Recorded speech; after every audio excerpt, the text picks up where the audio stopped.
Oh, what that dying. This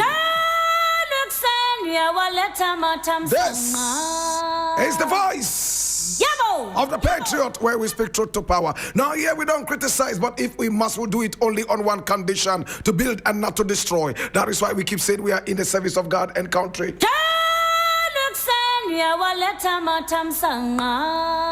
This is the voice of the people, and the voice of the people, they say, is the voice of God. Now here we don't criticize, but if we must, we'll do it only on one condition: to build and not to destroy. And we keep saying we are never neutral right here on this platform.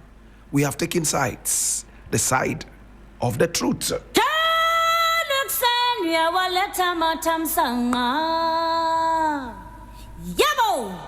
Now today we have a number of issues we want to look at, and I need you to come along as we go deep into the annals of the editorial.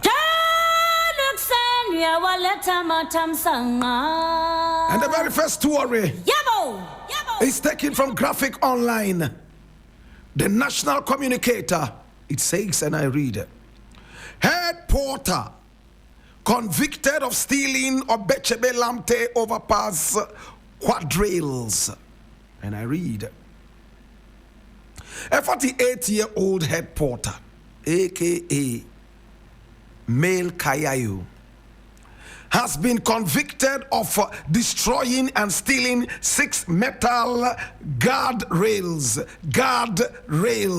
at the Obechebe Lamte overpass at Kaneshi. And his guardrails. Now Asari was charged with the offense of causing unlawful damage and stealing metal guardrails belonging to the Ghana Highway Authority when he appeared before the Dansuman Circuit Court. However, he pleaded not guilty with an explanation, but the court held that Asari's explanation was inconsistent with his plea.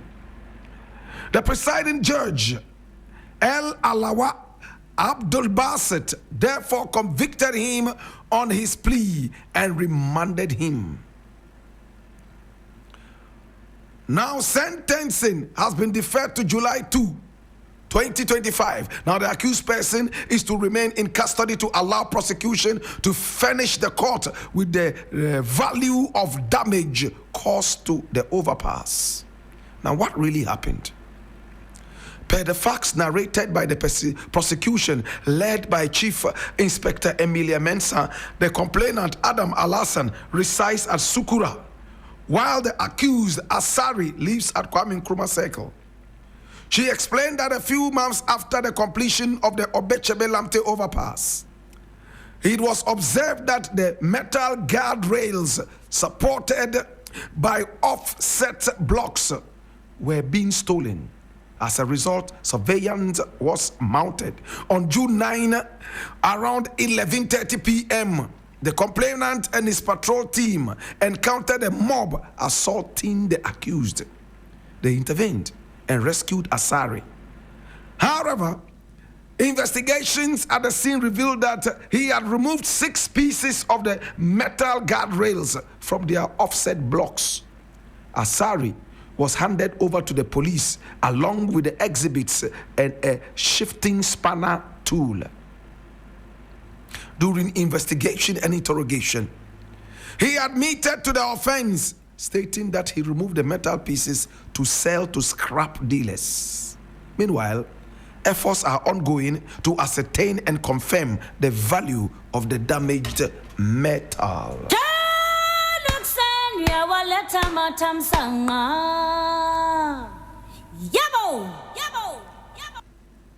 If education is expensive, please try illiteracy.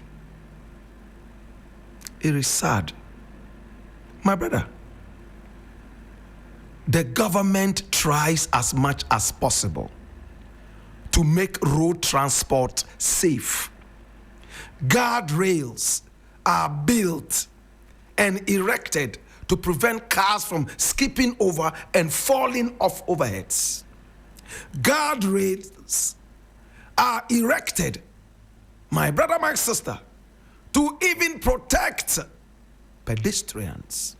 Yet, some people think that the only way they can eat is to go out in the cover of darkness and steal these things. The next day, a car falls down on some people, kills about 8 people, and we blame it on the gods. We pour libation, slaughter innocent animals, and say that the gods are angry. What is wrong with us? What is wrong with us? People are stealing guardrails. People are stealing traffic lights. People go out there and steal metals, my brother, my sister. It is sad what we are going through in our country. And when I look at some of these things, it is just lack of patriotism. We are not patriotic. We don't care. Stealing something and 1 million people will die out of this stealing. After all, we have been able to afford kenke and fish. We would eat kenke and fish for the night, and the following morning, 20 people die because of the stealing that we did last night. We don't care. After all, God is most forgiving. All we need to do is to say, God, I am sorry. I won't do it again. We take God for fool. My brother, my sister, it hurts the way we are treating our nation. People in the ghetto are stealing what they claim belongs to the government. And for them, government property, in fact, belongs to them, so they can steal that. Now, when you steal from the government in Ghana, people applaud you because they claim that you are smart. Abane Juma Wanswa Ochu. My brother, my sister, even people working in government offices, it is sad. You call them, they don't respond. You call government offices and nobody is ready to respond. Yet, it's our tax money that is used to pay all these idiots. People that we elect into office, we call their offices, nobody answers. Yet they have secretaries that are paid with the tax money that we pay. The people who claim they represent us, in fact, they are only in there for their own selfish whims and caprices. It hurts, my brother. If I were president of this nation, I will sack people and relegate them to the hottest part of the jailhouse. My brother, if you are not ready to serve the people, get out. It's not by force. No wonder the president appoints some people and they claim that where they have been posted to, in fact, to serve the people, there is nothing for them to steal. And for that matter, they don't want to go there. It's no more about service, it's about looting. It's no more about democracy. It is all to do with lootocracy, kleptocracy. My brother, my sister, it hurts. You see people working so hard in Ghana, yet they can't even afford 1 triangular meal, let alone 4 square meals or 3 square meals. My brother, my sister, if hard work truly pays, not in Ghana.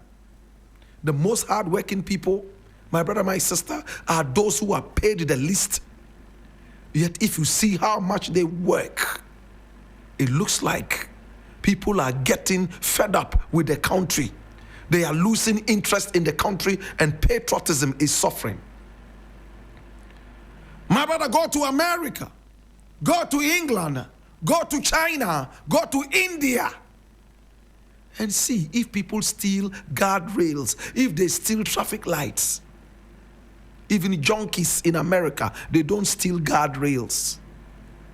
They stand at the market square and in front of shops and ply a little bit of trade. Maybe they play a certain guitar or they dance in order to make some small money to be able to support their habits.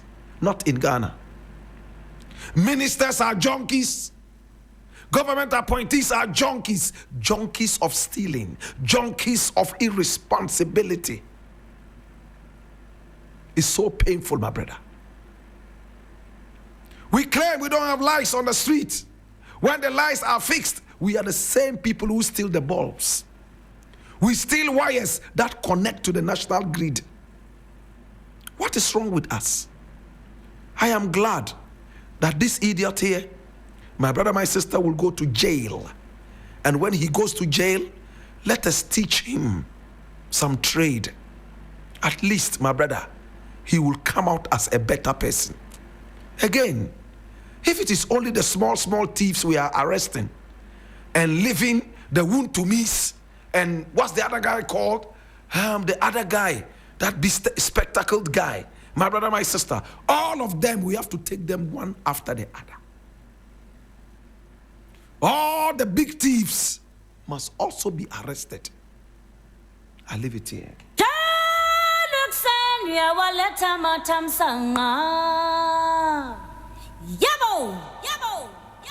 Now the next thing I want to look at is taken from Ghana Web, and it's quite interesting. It says election is not about popularity. If you are competent, you are competent.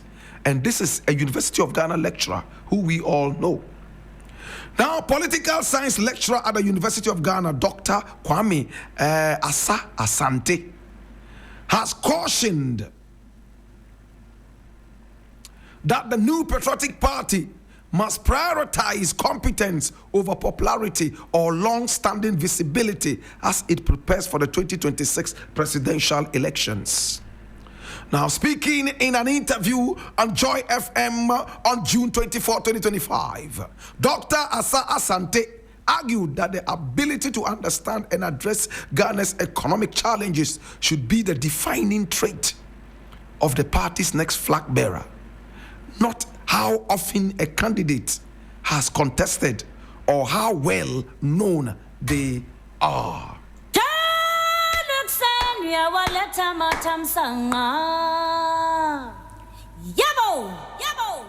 Now, the University of Ghana lecturer known as Kwame Asante has made a lot of sense. Unfortunately, in our politics here, it's all about popularity, not even fame. You are aware there is a difference between popularity and fame, right? If they say this is a popular person, it's different from this is a famous person. And I'll take time to explain. Now, popularity is all about how many people have heard about you or know you. Fame is all about the achievement that you have chalked. That is so beautiful to the point that many people attest to this achievement. So a thief can be popular. My brother, my sister, he is known for stealing. He's known for robbery. He's known for murder. Everybody in Ghana knows this thief because he's a murderer. He's a killer.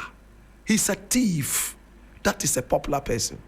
But if a man invents something monumental and he gets to be known by a wide group of the populace, he is famous and not popular. My brother, my sister, in our politics, it's about the popularity of the thief and not the fame of the inventor. In our politics here, it's all about the vote. It doesn't matter if it is ghosts who are voting or junkies who are voting. It doesn't matter even if it's headless jacks who are voting. The quality of the vote does not matter. What matters is the vote. I will be so ashamed, my brother, my sister, if there was a voting and only thieves vote for me. I would love that well-meaning people, patriots who want to see the nation go forward, vote for me. But if thieves vote for me, it means that I am part of them. Yes, show me your friend and I will show you your character. They are voting for me so that I will make the laws weak so they can continue stealing. True or false? If thieves vote for a certain presidential candidate, we must know that we are in trouble. If corrupt people vote for flag bearers, please, we know that we are in trouble. But when patriots, people with common sense, looking at the quality of the vote, my brother, my sister, vote for a man. Though he might lose, he is the winner. Unfortunately, we have no way of getting to know and even verify the quality of the votes.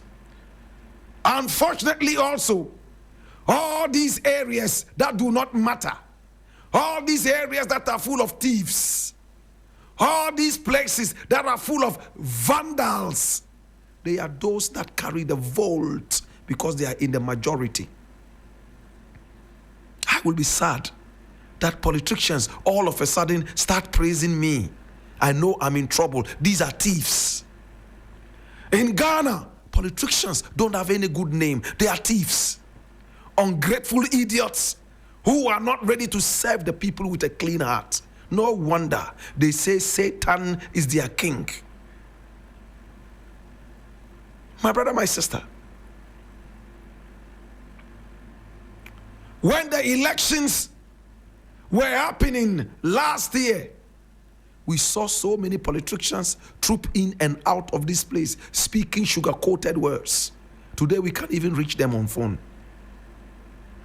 Today, we can't even reach them on phone. They are inaccessible. They are unavailable. They are too busy. What are they busily doing? Looting. How can the nation grow when you vote for popularity and not for fame?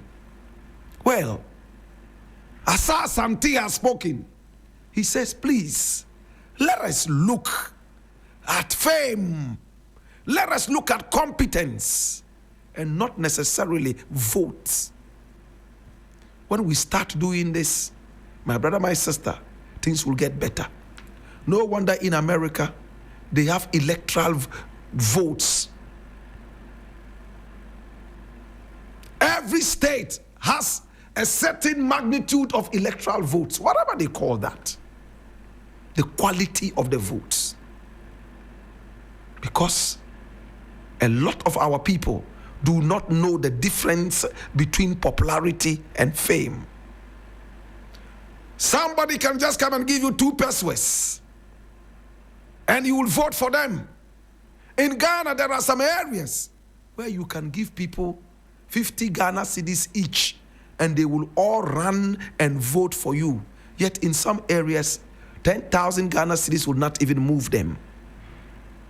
Under normal circumstances, the votes from these 2 areas should not be counted as the same.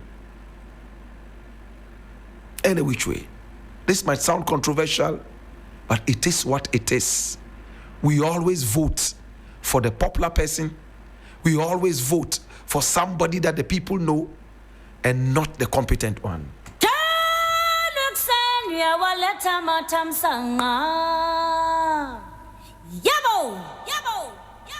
Now the final story we want to look at is here. And I need you to come along. Hallelujah. And it's taken from Ghana Web. It says, you couldn't have been a poor kid. Your father was a Council of State member. And I read. Kwesi Kwarteng, spokesperson of the Agyapong campaign team, has called for a shift in the political discourse, urging political actors and commentators to move away from personality-driven narratives and focus instead on leadership, competence, and electoral appeal. His comments follow Vice President Dr. Bawumia's recent remarks, characterizing himself as a poor boy, rising from adversity. Now, speaking with former MMDCEs on Monday, June 23, 2025, Dr. Bawumia said, I may not be rich, but I have rich ideas. Poor people can also be presidents of Ghana. My brother, my sister, this was what Bawumia said. But what is the truth about this? My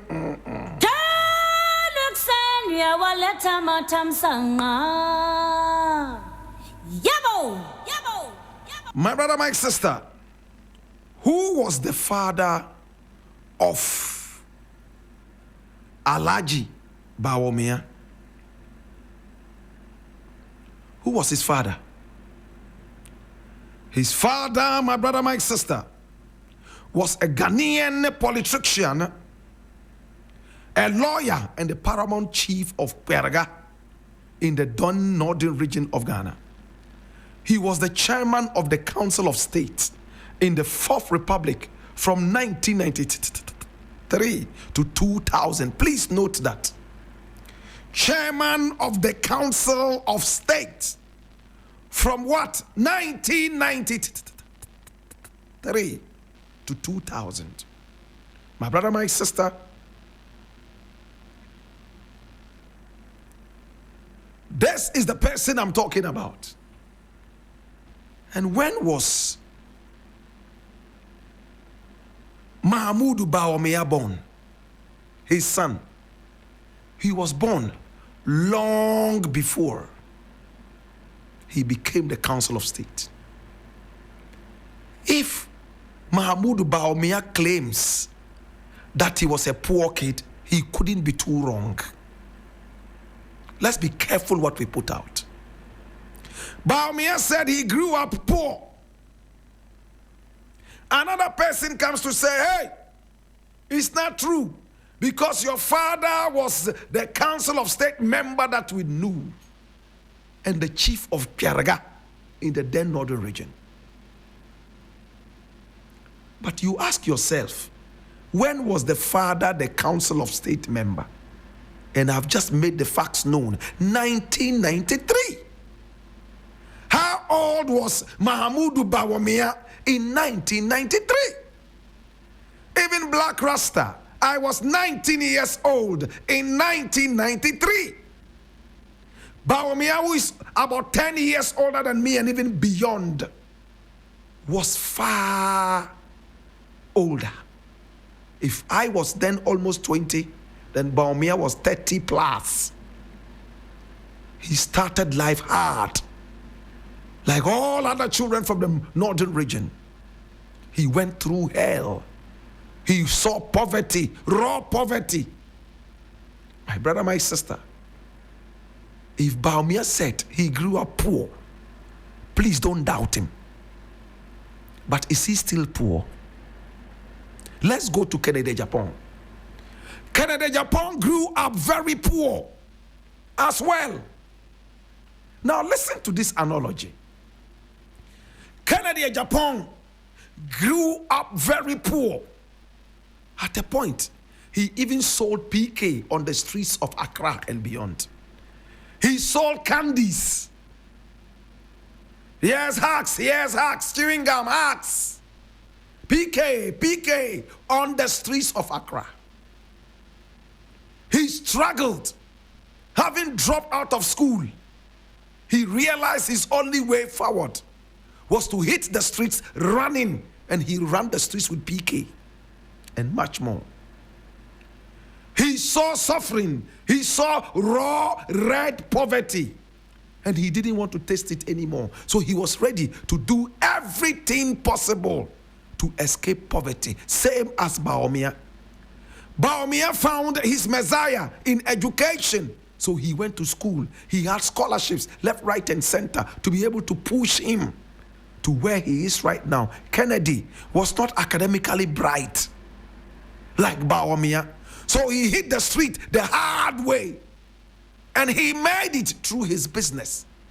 Albeit some people claiming that he also ventured into some drugs. But he has always denied that. My brother, my sister. So there are two people coming from the same background of poverty. One succeeded in academia while the other hit the streets running with business. So nobody should come out and say, this person is lying that they were poor. No, they truly were poor and hard. Bawumia today is a rich kid. He has money. He has property all over Ghana and beyond. He can fly to any part of the world, first class or business class, and eat any food he wants to eat, sleep in any hotel, big or small, that he wants around the world. This is not a poor kid. You know who is poor? The electorates. I'm tired hearing these politicians come out and say, yeah, I'm a poor person, I'm a poor this, I come from a very poor background. But today you are not poor and you don't remember your days of poverty. The poverty that you went through was to make you stand up and say, hey, poverty is difficult. Let us salvage our people from poverty. But no, you rather steal from the people and make them poorer whilst you get richer. That's where my problem is. Look at the lies Bawumia told us in the run-up to the elections. My brother, my sister, people come from poverty and all of a sudden they seem to give credence to the Akan saying, "Etiye ma awurefie." Minkano biom. Etiye ma awurefie. Jesus. Comfort makes us forget entirely our pain, past pain. Listen, there's one thing about Ramadan or fasting in Islam that I like. One of the key reasons for fasting is for Muslims to taste hunger. When you taste hunger, it has so many benefits, but I'm looking at just one for now. Hunger, when you taste the pangs of hunger, next time you see a beggar on the street crying that he's hungry, you know exactly what he's going through, because you have tasted it before, so that you can salvage them from their poverty and their hunger. But our politicians, Muslim or Christian, do not learn a lesson from this. Do they even fast? If Bawumia is truthful to us, has he fasted before? Maybe in the days when he was coming up as a youth and everyone was forced in the Muslim home to fast. But since he made it and made some money, does he know what fasting is? Agyapong does not even believe in this. Do they fast? Do they know hunger? And the two of them, who is more prone to the youth is Agyapong. Bawumia doesn't care about the youth. He only cares about his big degrees and big economic talk. Kennedy goes to the grassroots. He might have his own issues, and I have criticized him in the past, and I still do when I think I should. Let's be honest. Which one of them goes down to the youth? It is Kennedy. Go to his house and see the number of youth who parade the streets waiting for him to come out and give them something to eat. Up till now, they do it. You can't even get access to Bawumia. I went to Bawumia's house before the elections. We were looking at how we could topple this Mahama government so that a better government will come and save Ghana. When they lost the first elections, we both believed that Ghana was not going well. And for that matter, Mahama was not good enough for Ghana. I always say this. When they won the election, the first thing he did was to change his phone number. He is not available. You can't find him.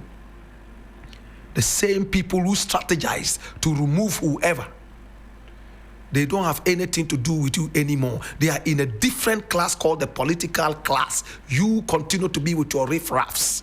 Why should I support a guy like this? Why? I'm yet to hear that somebody was looking for Agyapong and couldn't find him. I'm yet to hear that. Politicians never learn. The more you open your doors to the grassroots, the better your chances, because they can relate to you and they are in the majority. But not people like Bawumia.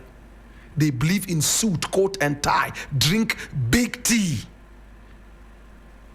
Even Muslims want to see him, they can't see him because he is a British Muslim. When he wants, he's a Muslim. When he doesn't want, he's a fetish priest. I leave it here.